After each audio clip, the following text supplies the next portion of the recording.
प्रत्येक जीव जन्माला येताना आपापलं जगण्याचं स्वातंत्र्य घेऊन जन्माला आलेला असतो. परंतु कोणाचं स्वातंत्र्य कितपत अबाधित राहील हे ज्याच्या त्याच्या कर्मधर्मावरच अवलंबून आहे. एका पारध्यानं पोपटाला पकडण्यासाठी एका दोरीत नळी ओवून ती दोरी झाडाला बांधली. पोपट येऊन त्या नळीवर बसल्यावर नळी गोल फिरली आणि पोपट उलटा झाला. आता अशावेळी वास्तविक पाहता पोपटानं उडून जाणं आवश्यक आहे, पण नळी सोडल्यावर आपण खाली पडून मरून जाऊ या भीतीनं पोपट आपल्या चोचीनं ती नळी अजून घट्ट पकडून मोठ्यानं ओरडत राहतो.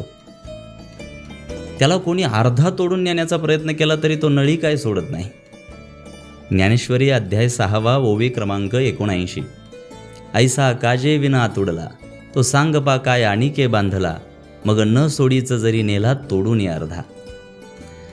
परिस्थितीचा अभ्यास न करता नशिबावर अवलंबून राहणं हा तुम्ही स्वतःवरचा विश्वास गमावल्याचा पुरावा असतो. संशयी व्यक्तीला शत्रूची गरजच नसते.